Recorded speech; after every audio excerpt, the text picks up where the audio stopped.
और आज हम बात करने वाले हैं वर्ष 2014 में बनी एक हॉलीवुड मूवी मैलेफिसेंट। और आज हम मैलेफिसेंट पार्ट 1 की बात करने वाले हैं।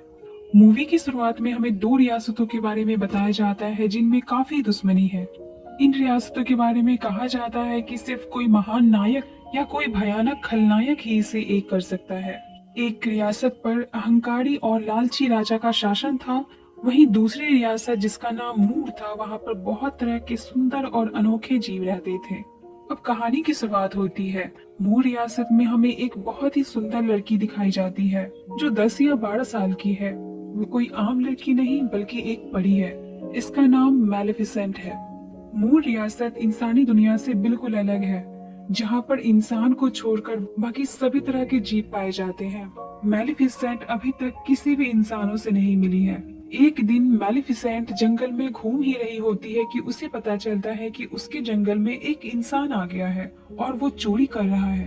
वो वहां जाकर देखती है तो वो एक लड़का होता है। वो जंगल से कुछ कीमती पत्थर की चोरी कर लेता है। मैलेफिसेंट उससे वो पत्थर वापस ले लेती है और उसे अपनी जगह पर रख देती है। मैलेफिसेंट के पूछने पर वो लड़का अपना नाम स्टीफन बताता है। अब आगे मैलेफिसेंट के पूछने पर वो बताता है कि उसके माता पिता अब इस दुनिया में नहीं है और वो पास कहीं एक खेत में रहता है। स्टीफन एक बहुत ही महत्वाकांक्षी लड़का है। वो मैलेफिसेंट से कहता है कि वो पास की रियासत पर एक दिन शासन करेगा। बातों ही बातों में मैलेफिसेंट और स्टीफन के बीच दोस्ती हो जाती है। स्टीफन कहता है मुझे जाना चाहिए और हम फिर मिलेंगे। इस पर मैलेफिसेंट कहती है तुम्हें यहाँ नहीं आना चाहिए क्योंकि यहाँ पर बहुत खतरा है। लेकिन स्टीफन फिर भी यहाँ आना चाहता है और मैलेफिसेंट उसे मना नहीं कर पाती। अब स्टीफन जैसे ही मैलेफिसेंट से हाथ मिलाता है, मैलेफिसेंट को उससे झटका लगता है। इस पर मैलेफिसेंट उससे कहती है कि तुमने लोहे की रिंग पहनी है और लोहा परियों को जला देता है। अब तुरंत ही स्टीफन उस लोहे की अंगूठी को खोलकर फेंक देता है। ये देखकर मैलेफिसेंट को बहुत अच्छा लगता है। अब धीरे धीरे मैलेफिसेंट और स्टीफन की दोस्ती गहरी होती जाती है। वो दोनों अक्सर मिलने लगते हैं और साथ में समय बिताते हैं। अब इस दौरान कब दोनों को एक दूसरे से प्यार हो जाता है उन्हें पता भी नहीं चलता। अब आगे हमें दिखाया जाता है कि समय बीतता है और मैलेफिसेंट 16 साल की हो चुकी है और स्टीफन मैलेफिसेंट से कहता है कि वो उससे बहुत प्यार करता है।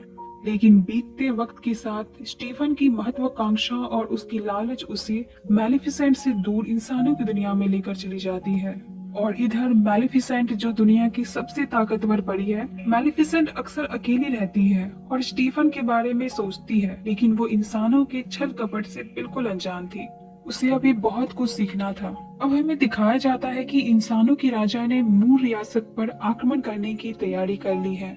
दरअसल मूर रियासत में कीमती खजानों का भंडार है जिसे यह राजा पाना चाहता है और अब उसका सामना मैलेफिसेंट से होता है। मैलेफिसेंट युद्ध में शामिल होने के लिए अपने लोगों को बुलाती है और हम देखते हैं कि विभिन्न प्रकार के जीव मैलेफिसेंट की तरफ से इस युद्ध में शामिल होते हैं और वो राजा के सैनिकों पर प्रहार कर देते हैं और वो सैनिक वहां से जान बचाकर भागते हैं। लेकिन इस युद्ध में इंसानों का राजा बुरी तरह से घायल हो जाता है।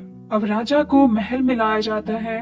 वो अपनी आखिरी सांसें गिन रहा होता है और अपने सेवकों से कहता है कि जो उस पंख वाली परी को मारेगा और मेरे हार का बदला लेगा, उसकी शादी मैं अपनी बेटी से करवा दूंगा और उसे रियासत का राजा भी बना दूंगा। तभी हम वहाँ पर स्टीफन को देखते हैं जो कि उसका सेवक है। अब स्टीफन मूर के जंगल में कई सालों बाद मैलेफिसेंट से मिलने आता है। मैलेफिसेंट उससे काफी नाराज है। वो मैलेफिसेंट से कहता है हमारे राजा तुम्हें मारना चाहते हैं, तुम्हें अब संभल के रहना चाहिए, मुझ पर विश्वास करो। और मैलेफिसेंट स्टीफन की बातों में आ जाती है और अब वो दोनों काफी देर तक बातें करते हैं। मैलेफिसेंट अब भी इंसानों की फितरत से बिल्कुल वाकिफ नहीं है और मैलेफिसेंट स्टीफन को माफ कर देती है। अब स्टीफन मैलेफिसेंट को कुछ पिला देता है जिसके बाद वो बेहोश हो जाती है और अगली सुबह जब वो जगती है तो वो देखती है कि उसके पंख कटे हुए हैं। दरअसल स्टीफन ने मैलेफिसेंट को नशीली दवाई पिलाकर उसके पंखों को काट लिया था। ये देख मैलेफिसेंट बहुत चिल्लाती है और रोती भी है। उधर स्टीफन मैलेफिसेंट के पंख को लेकर राजा के पास जाता है और कहता है कि मैंने आपका बदला ले लिया है महाराज। और राजा बहुत खुश होता है और कहता है कि इसका इनाम तुम्हें जरूर मिलेगा। वहीं दूसरी तरफ हमें दिखाया जाता है कि मैलेफिसेंट बहुत उदास रहने लगी है। वो अपने पंखों के बगैर अधूरी सी हो गई है और एक दिन वो देखती है कि एक शिकारी एक कौवे का शिकार कर रहा होता है। मैलेफिसेंट उस कौवे को इंसान में बदल देती है, जिसे देख शिकारी वहाँ से भाग जाता है। वो कौवा इंसान बनकर बहुत खुश होता है। मैलेफिसेंट उसका नाम डिएविल रखती है। डिएविल मैलेफिसेंट से कहता है, आज से मैं आपका सेवक हूँ, कहिए मैं आपकी क्या सेवा कर सकता हूँ। मैलेफिसेंट उससे कहती है, तुम मेरे पंख बनो। और वो कौवा खबर लेने के लिए राजमहल जाता है और वो देखता है कि स्टीफन का राज्याभिषेक हो रहा है, मतलब अब वो राजा बन चुका है। यह खबर सुनकर मैलेफिसेंट कहती है उसने धोखा दिया ताकि वो राजा बन सके, और मैलेफिसेंट को बहुत गुस्सा आता है। अब समय बीतता है और कुछ समय बाद स्टीफन को बेटी होती है, और यह खबर डेविल आकर मैलेफिसेंट को सुनाता है। वो अपनी बेटी के जन्म का जश्न बड़े ही धूमधाम से मनाएगा। यह खबर सुनकर मैलेफिसेंट खुश हो जाती है, क्योंकि उसे स्टीफन से बदला लेने का बहुत ही अच्छा मौका मिल गया है।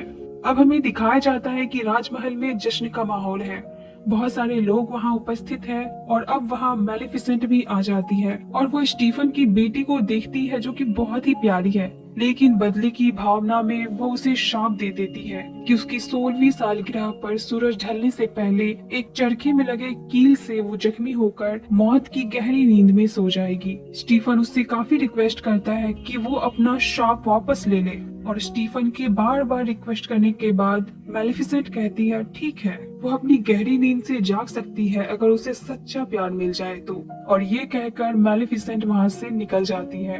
अब स्टीफन काफी परेशान हो जाता है और वो 3 परियों को बुलाता है और उसे अपनी बेटी को देता है और कहता है इसे जंगल में ले जाओ, और जब तक ये 16 साल और 1 दिन की ना हो जाए उससे पहले इसे महल में लेकर मत आना। अब इधर स्टीफन मैलेफिसेंट को मारने के लिए अपने सैनिकों को मूर देश भेजता है, लेकिन मैलेफिसेंट मूर देश में ऐसी दीवार बना देती है जिसे इंसानों के द्वारा भेद पाना संभव नहीं है। अब तीनों परियां स्टीफन की बेटी जिसका नाम अरोरा था उसका ध्यान रखने के लिए जंगल में एक छोटा सा घर बनाती है। ये बात जब मैलेफिसेंट को पता चलती है तो वो उस बच्ची से मिलने आती है और उसे डराने की कोशिश करती है, लेकिन वो बच्ची मैलेफिसेंट को देकर मुस्कुराती है। उन तीनों परियों को बच्चों की देखभाल का कोई आइडिया नहीं था। वो अरोरा को जैसे तैसे पाल रही थी और यह सब डेविल से देखा नहीं जाता, और वो अपना कुछ टाइम अरोरा की देखभाल में गुजारता है। मैलेफिसेंट को भी अब अरोरा से धीरे धीरे प्यार होने लगा है।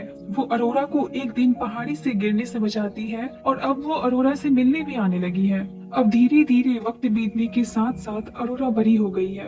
एक दिन अरोरा मैलेफिसेंट के द्वारा बनाए गए जादुई दीवार के सामने खड़ी हो जाती है और वो जानना चाहती है कि इसके पीछे की दुनिया कैसी है और वहाँ कौन है। तभी वहाँ मैलेफिसेंट आती है और जादू से उसे बेहोश करके अपने साथ ले जाती है। अब जब अरोरा को होश आता है तो उस जादुई दुनिया को देखकर वो बहुत खुश होती है और मैलेफिसेंट सब कुछ चुप कर देख रही होती है। तभी अरोरा उससे कहती है, मुझे पता है कि आप यहाँ हो, आप बाहर आइए, डरने की कोई जरूरत नहीं है। इस पर मैलेफिसेंट कहती है, मुझे डर नहीं लग रहा, लेकिन मुझे इस बात का डर है कि तुम मुझे देखकर डर जाओगी।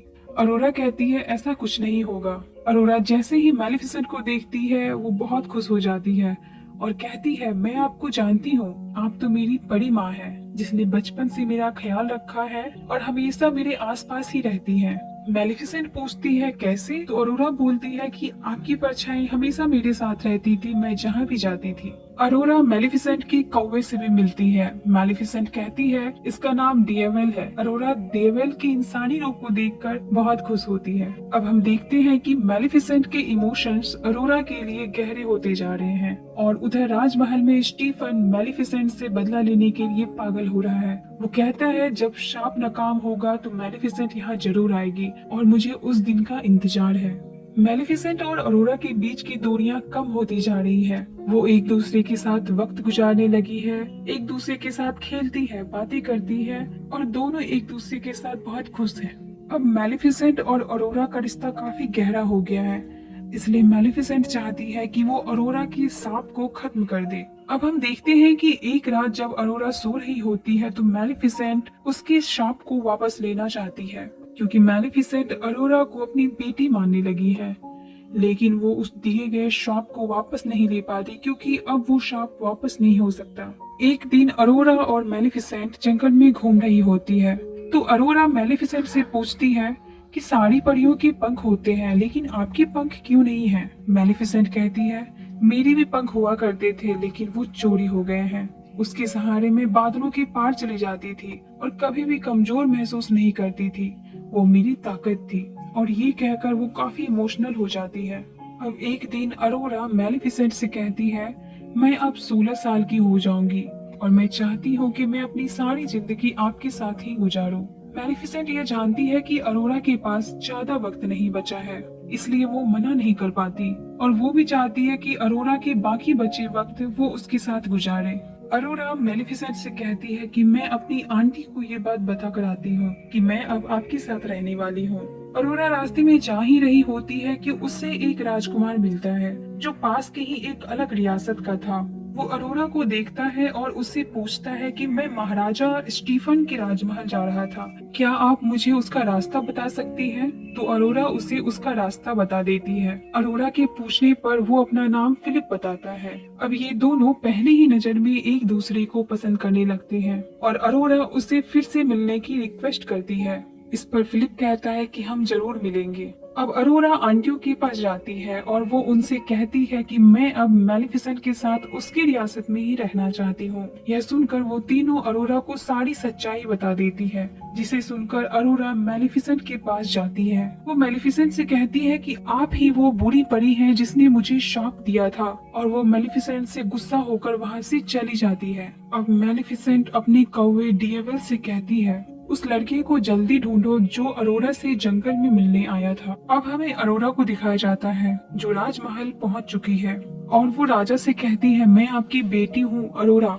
राजा अपनी बेटी को वहाँ देखकर खुश नहीं होता क्योंकि वो आज ही 16 साल की हुई है, जबकि उसे एक दिन बाद राजमहल आना था। वो बहुत गुस्सा होता है। तभी स्टीफन अपनी सैनिकों से कहता है, इसे ले जाओ और एक कमरे में बंद कर दो।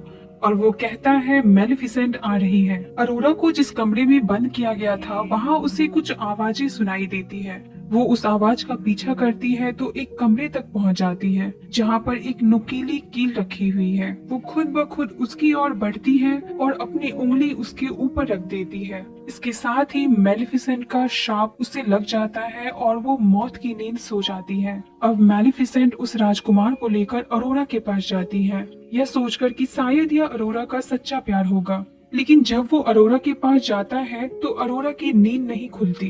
तभी मेलिफिसेंट को विश्वास हो जाता है कि अब अरोरा नींद से कभी नहीं जाग पाएगी क्योंकि उसे उसका सच्चा प्यार अब तक नहीं मिला। मेलिफिसेंट बहुत उदास हो जाती है क्योंकि उसकी वजह से ही उसकी प्यारी सी बच्ची इस हालत में चली गई है। वो रोती हुई अरोरा से कहती है, मैं तुम्हें हमेशा याद करूंगी, मुझे तुम्हारी स्माइल याद आएगी, मैं तुम्हें कभी नहीं भूल पाऊंगी। यह सब कहकर वो अरोरा के माथे पर किस करती है और जाने लगती है। तभी उसे पीछे से आवाज आती है, रुकिए परिमा। ये आवाज अरोरा की होती है। तभी हमें पता चलता है कि प्रिंसेस अरोरा का सच्चा प्यार मेलिफिसेंट ही थी, क्योंकि वो अरोरा से दिल से प्यार करती थी। अब अरोरा मेलिफिसेंट से कहती है, मैं आपके साथ जंगल में रहना चाहती हूँ, और मेलिफिसेंट उसे लेकर जाने लगती है। तभी स्टीफन के सैनिक मेलिफिसेंट पर जाल डाल देते हैं। वो जाल लोहे का होता है और लोहा परियों को जला देता है। मेलिफिसेंट उस लोहे के जाल में फंस जाती है, लेकिन वो अपने कौवे डेविल को एक भयानक ड्रैगन में बदल देती है, जो अपने मुंह से सभी सैनिकों पर आग बरसाता है और सैनिकों को मारने लगता है। अब कुछ ही देर में मेलिफिसेंट उस लोहे के जाल से आजाद हो जाती है, लेकिन तभी हम देखते हैं कि किंग स्टीफन मेलिफिसेंट के पास आता है और उसने अपने शरीर को लोहे से पूरी तरह से ढक रखा है और वो लगातार मेलिफिसेंट पर लोहे की जंजीर से हमला करता है। वहीं दूसरी तरफ अरोरा को महल में मेलिफिसेंट के पर नजर आ जाते हैं जो मूव कर रहे होते हैं, जैसे उन्हें भी पता हो कि उनकी मालकिन अब आ चुकी है। अरोरा उसको आजाद कर देती है और वो खुद मेलिफिसेंट के शरीर में जाकर लग जाता है। अब मेलिफिसेंट दोबारा उड़ने लगती है और स्टीफन को भी अपने साथ उड़ा ले जाती है, लेकिन वो स्टीफन को नीचे नहीं गिराती। स्टीफन उस पर हमला कर देता है, जिसके बाद वो दोनों बिल्डिंग से नीचे गिरने लगते हैं और स्टीफन मेलिफिसेंट के पंख को पकड़ लेता है ताकि मेलिफिसेंट उड़ न सके। लेकिन जैसे ही मेलिफिसेंट अपने पर को खोलती है, स्टीफन नीचे गिर जाता है और उसकी मौत हो जाती है। और अब सब कुछ ठीक हो चुका है। अब अगली सुबह हम देखते हैं कि मेलिफिसेंट वो सारी बाउंड्रीज तोड़ देती है जो उसने मूल रियासत में इंसानों के लिए बनाई थी। मेलिफिसेंट अरोरा से कहती है, चलो मैं तुम्हें दिखाती हूँ कि मूल रियासत आज से पहले कैसी दिखती थी। और वहाँ हर तरफ हरियाली छा जाती है, भिन्न भिन्न प्रकार के फूल वहाँ खिलने लगते हैं और तरह तरह के जीव हमें वहाँ देखने को मिलते हैं। और मेलिफिसेंट अरोरा को मूल रियासत की प्रिंसेस बना देती है। इसी के साथ इस मूवी का द एंड होता है।